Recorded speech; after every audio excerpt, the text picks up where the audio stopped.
नमस्कार दोस्तों, तो आज के इस वीडियो में हम बात करेंगे पुराने संसद भवन की विदाई होने वाली और नए संसद भवन में संसद के जो लोग हैं वो नए संसद भवन में शिफ्ट होने वाले हैं।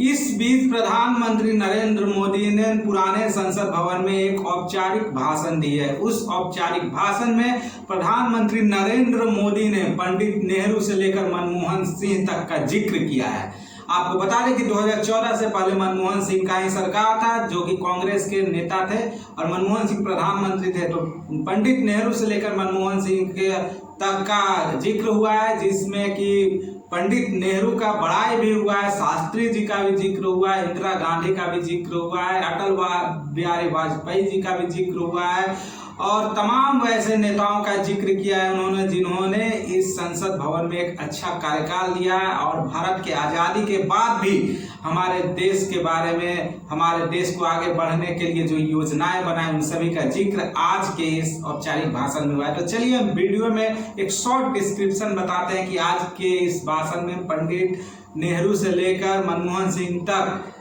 नरेंद्र मोदी ने क्या क्या बातें बताई हैं। तो चलिए आप वीडियो को स्टार्ट करते हैं। बाकी अगर वीडियो को अभी तक चैनल को सब्सक्राइब नहीं किए तो चैनल को आप सब्सक्राइब जरूर कर दीजिएगा और ज़्यादा से ज़्यादा शेयर कीजिएगा, लाइक कीजिएगा। सबसे पहले पंडित नेहरू के बारे में प्रधानमंत्री नरेंद्र मोदी ने भी बहुत ही अच्छा बड़ाई किया और उन्होंने कहा कि उनके नेतृत्व में भारत देश का पहले प्रधानमंत्री बने और उन्होंने बहुत ही अच्छे अच्छे काम किए हैं, जो कि हमारे देश को बहुत ही अच्छा बेनिफिट मिला। और उन्होंने कहा कि पंडित नेहरू के कार्यकाल में उनको संसद वो जब गए थे इस दुनिया से तो उस वक्त वो प्रधानमंत्री के कुर्सी में बैठे हुए थे। उसी तरह से इंदिरा गांधी भी की जब हत्या हुई थी तो वो भी प्रधानमंत्री के कुर्सी पर बैठे हुए थे। लाल बहादुर शास्त्री भी प्रधानमंत्री के कुर्सी पर बैठे हुए थे, उसी वक्त उनकी मृत्यु हुई थी। तो उन्होंने इन सभी का जिक्र किया और कहा कि इन सभी ने अपने कार्यकाल में अपने जीवन को त्यागा था और ये भी संसद भवन इस बात का गवाह है। और उन्होंने सभी का BR अम्बेडकर का भी जिक्र किया कि उन्होंने भी बहुत ही अच्छी तरह से, आप जैसा कि जानते हैं कि BR अम्बेडकर ने संविधान लिखने में बहुत मदद किया था, तो उनका भी जिक्र किया कि जिससे कि देश आज बहुत ही अच्छी तरह से चल रहा है। और भी अटल बिहारी वाजपेयी जी का भी जिक्र किया, क्योंकि आपको पता है कि अटल बिहारी वाजपेयी जी के कार्यकाल में परमाणु परीक्षण हुआ था। बाद में उनको सरकार से भी जाना पड़ा था, लेकिन उन्होंने अपने कार्यकाल में परमाणु परीक्षण किया था, जो कि अमेरिका को कानो कान खबर नहीं हुआ था। और उन्होंने जमीन के अंदर APJ अब्दुल कलाम आजाद थे उस वक्त इसरो में, और उन लोगों ने मिलकर इसका परमाणु बम का परीक्षण किया था। तो अटल बिहारी वाजपेयी जी का भी जिक्र किया उन्होंने, मनमोहन सिंह का भी जिक्र किया। और मनमोहन सिंह के कार्यकाल में एक बात का और जिक्र किया, जो कि आप लोग देखे होंगे, उस वक्त जब सरकार गिर रहा था तो बहुमत सिद्ध करने के लिए जब लोकसभा में प्रस्ताव आया था तो उस वक्त नोट के बदले वोट का एक मैटर आया था, जिसमें कि लोगों खरीद फरोख्त हो रहा था संसद भवन में। तो उसका भी जिक्र किया नरेंद्र मोदी ने कि हम लोगों ने मनमोहन सिंह जी के सरकार में नोट के बदले वोट के बारे में भी देखा था। हालांकि मनमोहन सिंह से नरेंद्र मोदी का बहुत ही अच्छा मित्रता है, हर जगह उनको दिख जाएंगे आप मनमोहन सिंह और नरेंद्र मोदी जी। लेकिन फिर भी ऐसा जिक्र, इसके पीछे ये भी कारण हो सकता है क्योंकि अगले साल 2024 में इलेक्शन है, तो हो सकता है कि कांग्रेस का अगर ज़्यादा बड़ाई करेंगे तो दिक्कत होगा। तो ये तो पॉलिटिक्स का बात है, हम पॉलिटिक्स में नहीं जाएंगे। अगला चीज़ और भी उन्होंने महिला के बारे में, महिला सशक्तिकरण के बारे में बताया कि अभी भी हमारे महिलाएं बहुत सारे संसद में हैं महिलाएं, और उन्होंने बताया कि अभी शुरू से लेकर अभी तक 7500 लोग प्रतिनिधित्व कर चुके हैं संसद भवन में। तो इन सभी बातों का जिक्र किया और बोले इन सभी ने अपनी अच्छा योगदान दिया, जिससे कि आज हमारा देश इतना आगे बढ़ा है।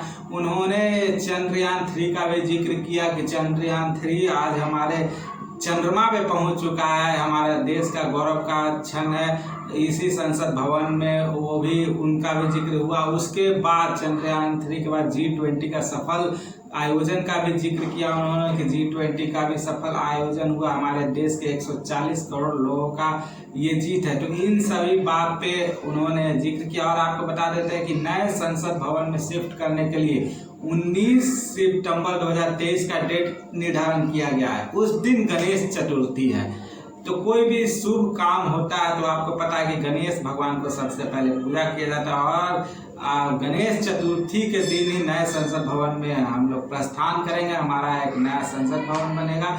उन्होंने ये भी बताया कि भले ही पुराना संसद भवन को ब्रिटिश लोगों ने बनवाया था, लेकिन इसमें हमारे देश के ही कारीगर इसमें मेहनत किए थे और खून पसीना से पुराने संसद भवन को बनाया था और हमारे देश का ही पैसा से ये बना था।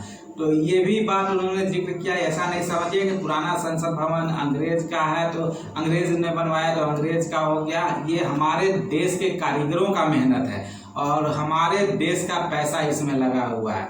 तो इस वैसे तो ताजमहल भी बनाया था ये विदेशी था शाहजहां, लेकिन ताजमहल को बनाने वाला कारीगर हमारे देश का था और हमारे देश के संपत्ति, हमारे देश के पैसों से ही ताजमहल बना था। कोई विदेश का पैसा नहीं आया था, हमारे देश के पैसे से ही ताजमहल बनाया गया था।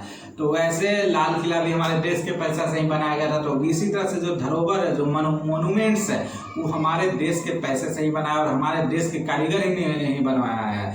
भले ही बनवाने वाले जो शासक थे दूसरे जगह से आकर बनाया था। तो हमें इन सभी बात को रिस्पेक्ट करना चाहिए। पुराने संसद भवन का भी रिस्पेक्ट करना चाहिए। ऐसा नहीं सोचना चाहिए कि पुराना संसद भवन तो अंग्रेजों का है। अंग्रेजों का नहीं, वो हिंदुस्तानियों का, हिंदुस्तानियों के खून पसीना से बना है। हिंदुस्तानी मजदूर अपने खून पसीना से सींचे हैं और बना है और हिंदुस्तानियों के पैसों को लूट कर अंग्रेजों ने उसी से बनवाया था।